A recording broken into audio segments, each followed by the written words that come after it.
事，夫人，早有准备。你看，石青，你还不认罪？景少卿无故动手在先，奴婢只是自保，何罪之有？自然是杀害无两之罪。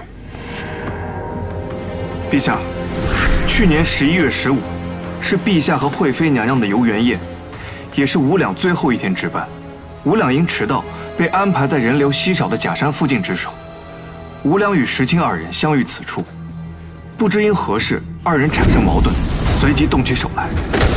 石青虽有功夫在身，但无两毕竟是神策营卫兵，石青落入下风，只能奋力抵抗。两人你来我往，在假山的山洞里留下了大量的打斗证据。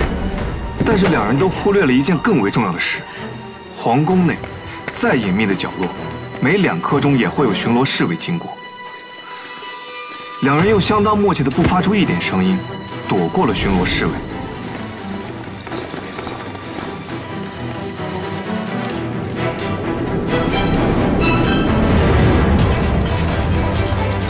待侍卫走后，石青看准时机，偷袭了无两，并给了无两致命一击。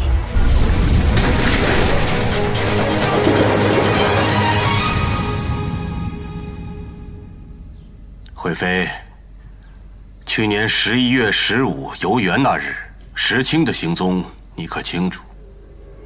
禀陛下，人是奴婢杀的。那天无两污言秽语侮辱奴婢，奴婢一时冲动与他动手，便误杀了他。因心中害怕未敢声张，这才隐瞒至今。娘娘并不知情，奴婢认罪，但凭陛下发落。回陛下，此案的凶手不止一个。什么？石青还是帮凶？不，无两也是凶手。无两是凶手？臣不知无两是否调戏了石青姑姑，但臣知无两是想杀了他。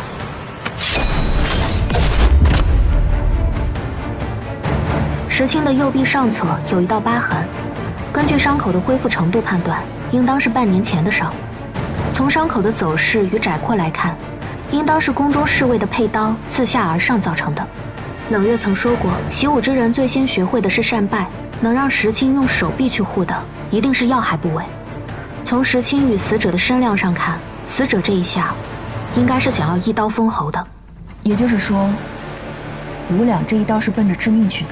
不是石青姑姑要有意伤害无两，而是无两要杀石青姑姑，所以石青姑姑为了自保，才做出的致命一击。没错。石青，朕再给你一次机会，你说清楚了，那日为何到如此偏僻的地方与那侍卫碰面？他为何又对你下杀手？从实讲来，不得再有隐瞒。是，陛下。奴婢那日去取糕点，恰巧经过那里，他应该是不认得奴婢，加上是不是长夜守卫无聊了，就调戏奴婢，拿奴婢取乐。是因为奴婢的抗拒惹恼了他，所以才会做出如此过激的行为。既然如此，你为何当时不及时呼救？回陛下，那时陛下正在和娘娘游园，奴婢不敢惊扰圣驾。也怕被那个恶徒反咬一口，平白误了自身清誉，还会连累娘娘。石青，是不是你推他入水的？奴婢没有，是他自己不小心跌进去的。无两朝朝奔着奴婢的命来，奴婢不得已为了自保攻其要害。他吃了痛，想跟我拉开距离，结果走到池塘边掉下去。奴婢当时害怕极了，只想赶在娘娘回宫前把伤口处理了。还谎称说是因为天黑不小心跌在石头上割破了，娘娘没有生疑，反而给了奴婢很多药材，这才瞒了下来。陛下，石青伺候臣妾多年，尽心尽力，此事虽然有错，但也是那狂徒间图谋不轨，还请陛下高抬贵手，饶石青一命吧。杀人偿命，这是天道。陛下，是侍卫行事不当在先，想要杀人灭口在后。石青姑姑只是为了自保，并无害人之意，按律不应当判处死刑啊。安郡王妃，这里是宫中，宫女侍卫不清不楚，不论是不是她的错，她都有错，即证据确凿，他又认了罪，那就……陛下，眼下寿昌节尚未结束，四方使臣和各地大臣都还在，不如先将此事交由内侍省，节后再做处置。节后赐死。奴婢谢主隆恩。王爷，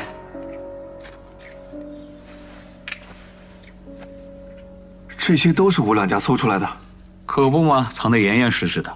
我从惠妃娘娘那儿弄了一份失物清单，这些都在上面的。你们之前在吴两家发现有人曾在他死后2度入宅，这人可有下落？周围都查访过了，没有人看见有人经过他家。不过彻底清理吴两家里东西之后，发现他是一点银钱都没有。我估计啊，就是个小贼，一次得手之后啊，后面又缺钱了，又来碰一次运气。可这些都是后宫用的东西，他一个侍卫，连后宫的殿门都进不去，只可能是从宫女或是小太监手里弄来。宫女，不会真的是史清吧？她可是惠妃的大宫女啊，进入各宫容易，又没人敢轻易盘查她，想偷点什么，轻而易举啊。本来毫无察觉，正好被吴两碰见，吴两见财起意，想要以此威胁石青，石青情急之下杀人灭口，这就说得通了。可是这些荷包、手帕所用的布料极为粗糙，是只有宫女们才会得到的赏赐。可是宫女们平日里都是统一着装，所以应该是她们私下自己做的。这些都是私物，没什么值钱的东西。石青不会偷这些的。不会又是吴两偷的吧？还有这癖好？估摸着应该是宫女们偷偷送给他的。对，因为我们还查到了一些私情密信，信件字迹都不同，所以是出自不同人之手。吴两不过一个侍卫，能迷倒这么多宫女？怎么，听起来你还挺羡慕的？你是想跟吴两学吗？我最讨厌那种朝三暮四、不专一的男人。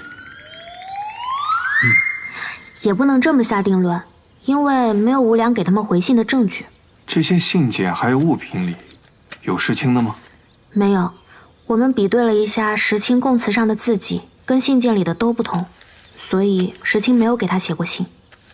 从石青谈及吴两的神情中，只有厌恶和憎恨，确实不像喜欢过吴两。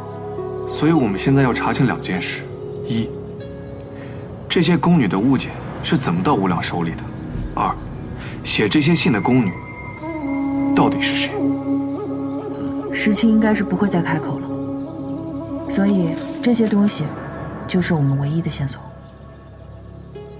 你可要想清楚了，河宫上下，从陛下到宫娥，没人想查此事。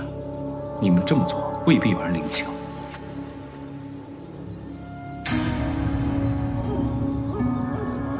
查，3法司办案，只求公允。